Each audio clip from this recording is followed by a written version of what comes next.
Right, so to recap on the work that we were doing on Wednesday, we've been looking at some properties of number.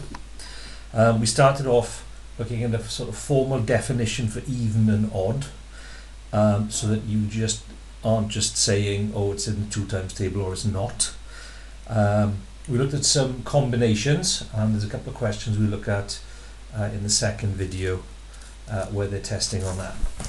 But we focused most of the session on Wednesday on multiples, factors, highest common factor, lowest common multiple, and so on. So multiples are basically the multiplication tables. So first 6 multiples of 4 would be the first 6 numbers that are in the 4 times table. Similarly, multiples of 6, first 6 are the first 6 numbers in the 6 times table, and so on. You can be expected to find an LCM, the lowest common multiple of any given numbers. The lowest common multiple is the smallest number that appears in the multiplication tables of each number that you're given. So if we were looking for the lowest common multiple of 4 and 6, we'd be listing those 2 times tables and looking for the smallest number that's in both lists, which is 12. We then looked at an example where there were 3 numbers. The method's the same. So those are multiples. Then we looked at factors. Factors are numbers that are divisors. They divide into the given number. And usually the easiest way of dealing with those is by listing the factors in pairs. Starting with 1 goes into 12 12 times, 2 goes into 12 6 times, 3 goes into 12 4 times. Keep going until you hit a repeat like we have here, and then stop. So there are 2, 4, 6 factors of 12, and they are 1, 2, 3, 4, 6 and 12, because all of those numbers divide into 12 exactly. If we repeat that for 30, those would be the factors of 30. Common factors would be numbers that are in both lists. So common factors of 12 and 30 are 1, 2, 3 and 6, because they're in that list and that list.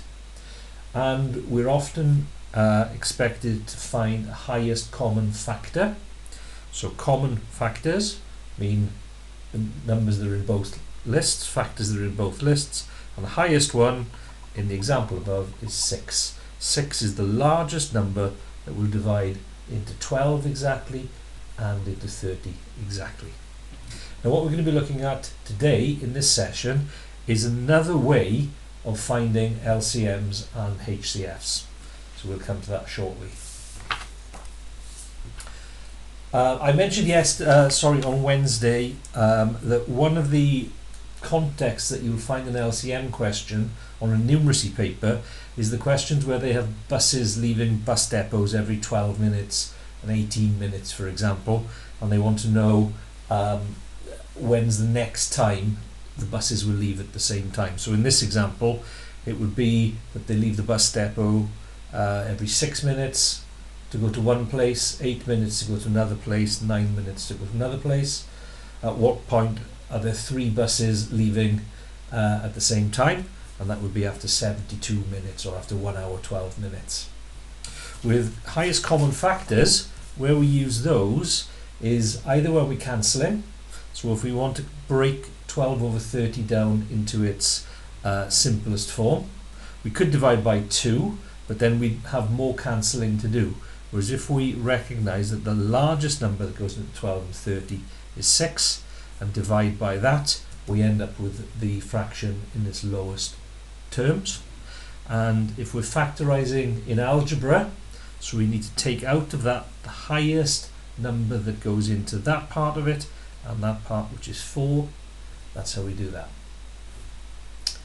Then we look at prime numbers. So prime numbers are numbers that only have 2 factors themselves, whatever the number is, and 1. So here 12 isn't a prime number because it's got lots of factors. 7 is a prime number because it's only got those 2. 2 is the only even prime number, and the rest are odd. But not all odd numbers are prime. So 21 is odd, but it's got more than 2 factors because 7 and 3 also go into it. It's useful if you can recognize prime numbers, and I've listed for you there the first 10 prime numbers. We then moved on to working out products of primes. So the method for this that I showed you, which most of you used, was you'd start off with a number you want to break down, and you repeatedly divide that by prime numbers until you end up with only prime numbers. So if the starting number is even, the easiest thing to do is to continually divide by 2 for as long as the number is even, because that's the smallest prime number. So 140 divided by 2 is 70. 70 isn't a prime number, so I put a circle around it, and it's even, so I can divide by 2. 70 divided by 2 is 35. 35 isn't prime, so I can put a circle around it. 5 goes into it 7 times. 7 is a prime number, so I stop when all my branches have prime numbers on the end. So 140 can be written as 2 times 2 times 5 times 7, which I can write as a list of multiples like that. But because most questions ask you for that in index form, you would write it like that. So because it's 2 times 2, I can write that as 2 squared. And then with a 5, I put a power of 1, and a 7 a power of 1, because there's nothing else being multiplied by that. We then finished off on Wednesday looking at square numbers and how you can recognize a square number from the product of primes. So 144 is a square number because it's produced by multiplying 12 by itself. So if you multiply a number by itself, 12 12s, 144 is what you get. 144 is a square number. When you break square numbers down, what you'll find is that their powers are always even numbers. So if I did the same with 36, I'd end up with 2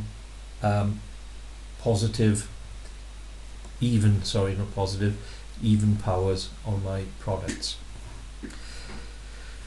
So most product of prime questions will ask you to split into product of primes in index form. So you get 3 or 4 marks for doing that part. And then there's often a part B where they want you to play around with that. So in this example, first of all, we write 84 as a product of its prime factors, and that comes out to be 2 squared times 3 to the power of 1 times 7 to the power of 1. Now that isn't a square number because that's an odd power and that's an odd power. The question's asking, what's the smallest number that must be multiplied by this in order to make a square number? So to make it a square number, I want that to be even, so it needs to be 3 squared. So to make that 3 squared, I've got to multiply by another 3. To make that 7 squared, I have to multiply by another 7. That would then mean I'd end up with 2 squared, 3 squared, 7 squared, all even powers, so that would produce a square number. So the number that I must multiply 84 by to make it a square number is 7 times 3, 21. So that's as far as we got on Wednesday. What we're going to be doing now is combining the product of prime factors method that we've just been looking at with a method of finding highest common factors and lowest common multiples.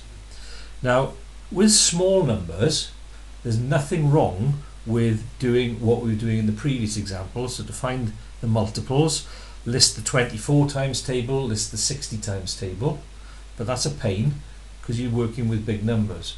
And similarly, to list all the factors of 60 can be quite laborious too.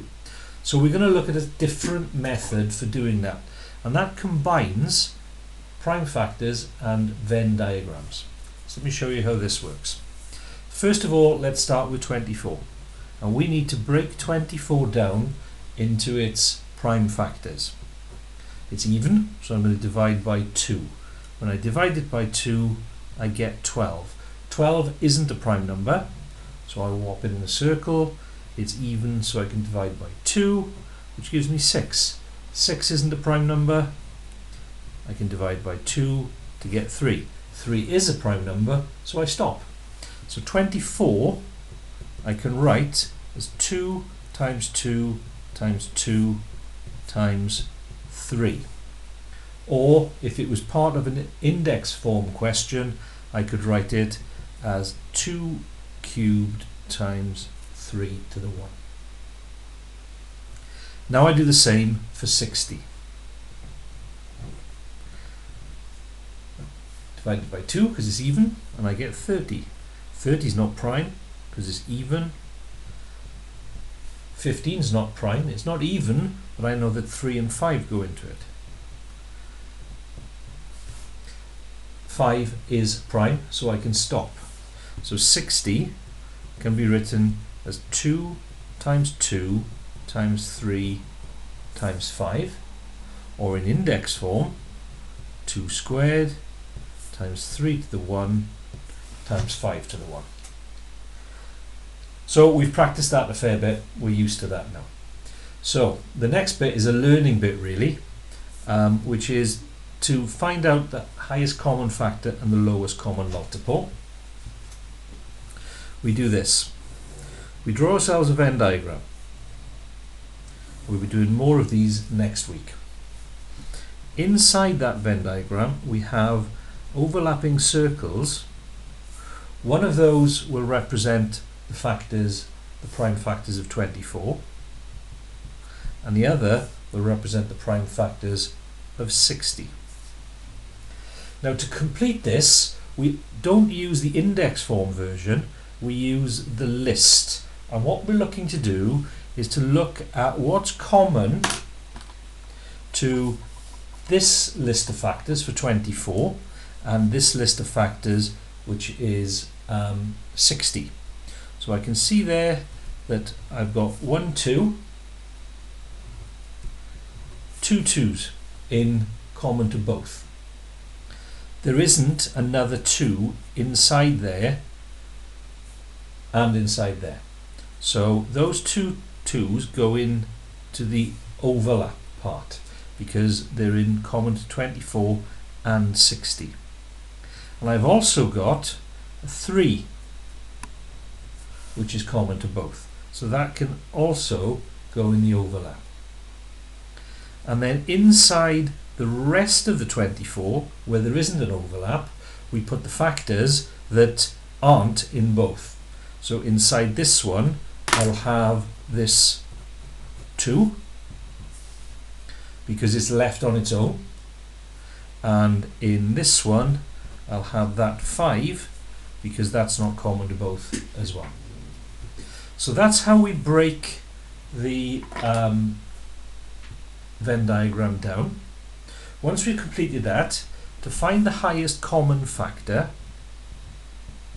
the highest common factor is the numbers that are inside the overlap.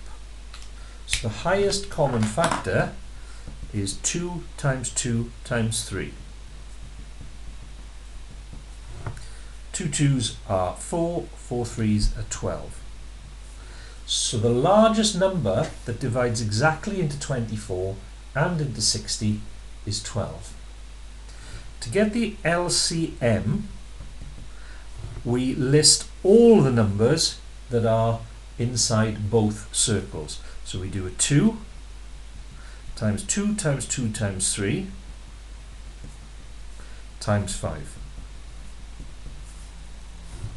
So 5 3's are 15, times 2 is 30, times 2 is 60, times 2 is 120. So the smallest number that's in the 24 times table, 24, 48, etc., etc., and the 60 times table is 120. So you're just going to learn this method because it might come up. So the first thing you do is work each out as a product of its prime factors, which we've been practicing. Then you build a Venn diagram. In the overlap for your Venn diagram, you put every factor that is in common to both as many times as it's common to both. So 2 is common to both twice, once, twice, but not a third time because there isn't another 2 in the 61. So that third 2 goes on its own. And then the 5 is left on its own as well. The highest common factor is what you get when you multiply the numbers in the overlap. And the LCM is what you get when you multiply all the numbers that are inside your Venn diagram.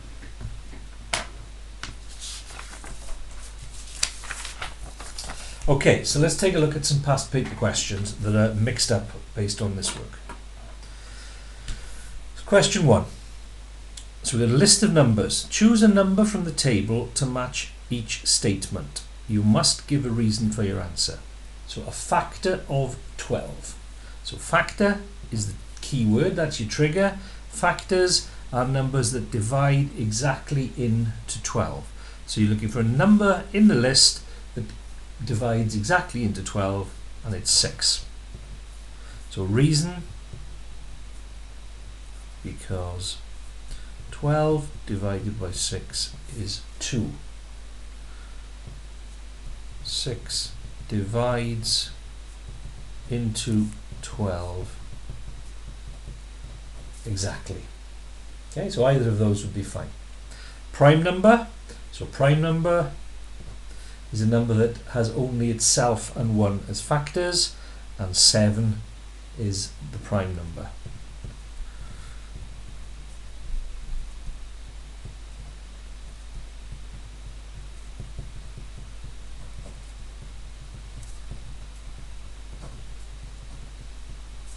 So 7 because it only has itself and 1 as factors.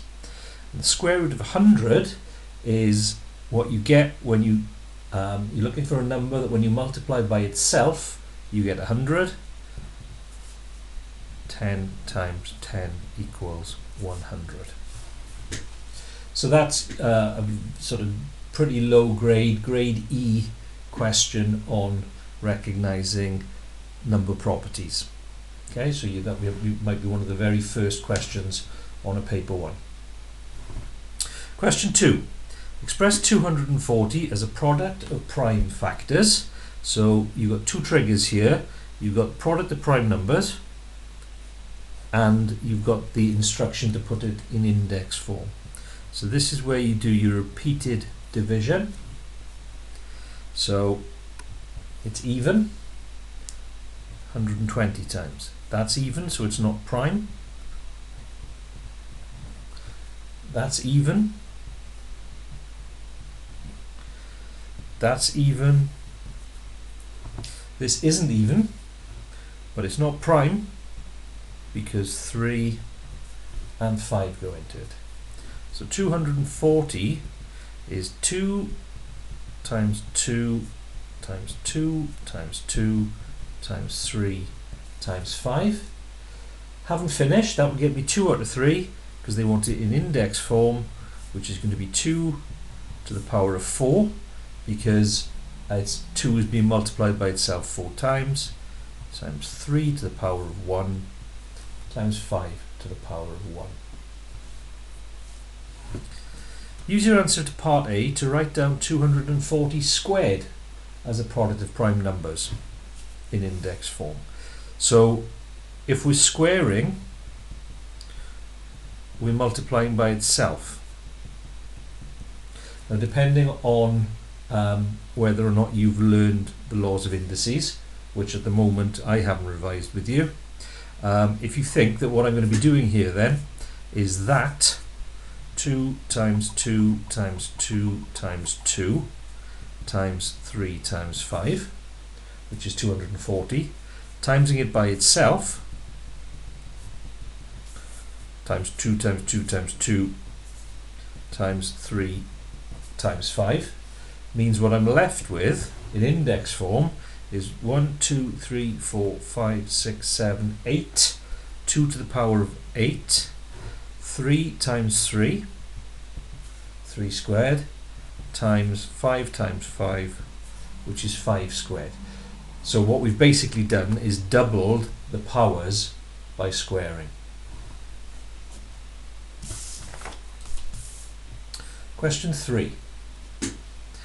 Express 80 as a product of prime factors. So here we go again, start with 80. It's even, so divide by 2.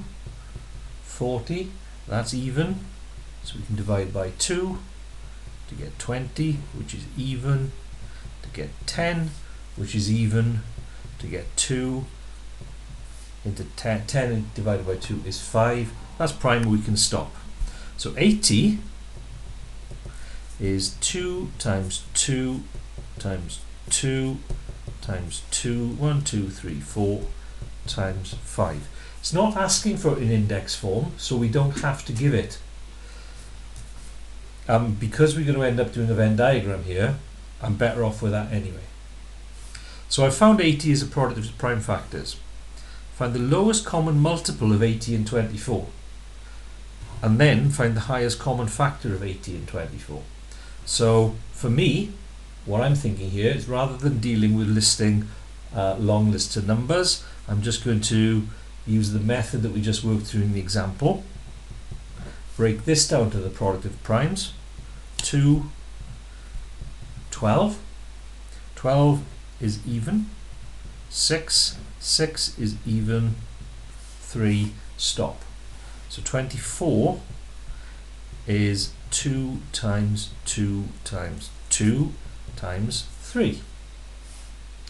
Now I'm going to do my Venn diagram.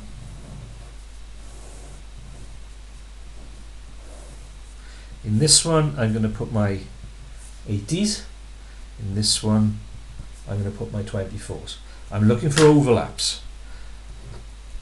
1, 2, 3, stop. So I've got 3 2s that I can put in the middle. And that leaves me with 1, 2, and a 5 that are only in the 80. And a 3 on its own in that one. To find the lowest common multiple, I multiply all of those together. So the LCM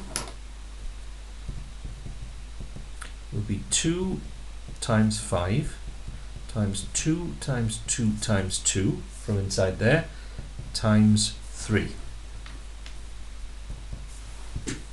So I get 10, 20, 40, 60, 60 times 3, 180. So the lowest number that's in the 80 times table and the 24 times table is 180. And then for the highest common factor, we've done all the hard work, it's here, it's that overlap, that intersection, 2 times 2 times 2, which is 8. So the smallest number, sorry, the largest number that divides exactly into 80 and 24 is 8.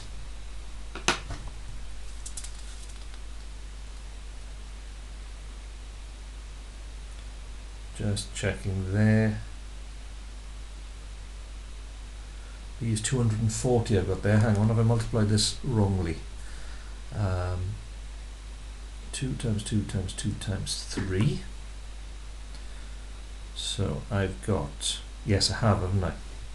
So I've got 10 times 2 is 20, times 2 is 40, times 2 is 80, 80 times 3 is 240. Okay, so my mistake. So the smallest number that's in the 80 and the 24 times table is 240. Question 4. So it's a bit more Venn diagram work with these multiples and factors and so on. So a Venn diagram is shown below. Explain why the circle to represent multiples of 10 is drawn inside the circle to represent multiples of 5. So I've got a circle there which has all the multiples of 3 inside it, so anything that's in the 3 times table. I have this overlapping larger circle here which contains anything that's in the 5 times table, and entirely inside that I've got the 10 times table, and that's because every multiple of 10 is also a multiple of 5. Every multiple of 10 is in the 5 times table.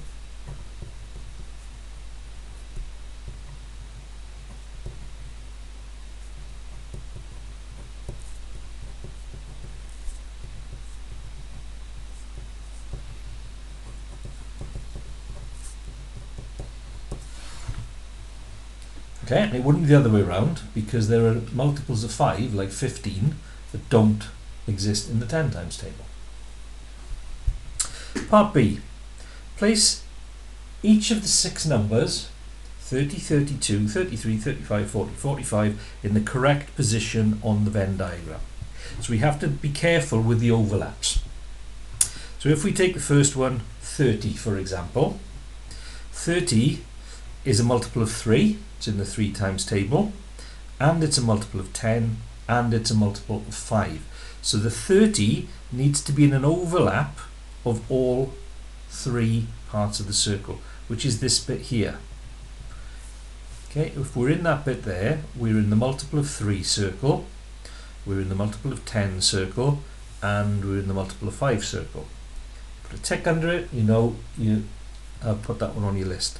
Then we come to 32. 32 is not a multiple of 5 or 10, because it doesn't end in a 5 or a 0, and it's also not in the 3 times table. So 32 doesn't belong inside any of those circles, which means you put it outside the circles but inside the box. The box contains all the numbers in the list. 33, I know 11 threes are 33, so it's a multiple of 3, but it's not a multiple of 5 or 10. So 33 would go in that part of the circle. It's inside the multiples of 3, but outside multiples of 5 and 10. 35 is not a multiple of 3, it's not a multiple of 10, it is a multiple of 5, so that needs to go in this part of the circle. 40 is a multiple of 10 and 5, but not 3, so it can go in that part. And 45 isn't a multiple of 10, but is a multiple of 3 and is a multiple of 5. So 45 would go in that part. It's inside the multiple of 3 and inside the multiple of 10. So it doesn't have to be in that exact position, but these numbers have to be in those regions. Part 2. A number is selected at random from the set, so that's the list of numbers that we're working with. Find the probability that the number selected is a prime number. So if it's a prime number, only has itself and 1 as factors.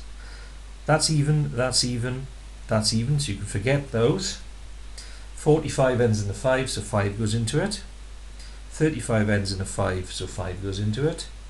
33, 11 goes into. So none of those are prime numbers.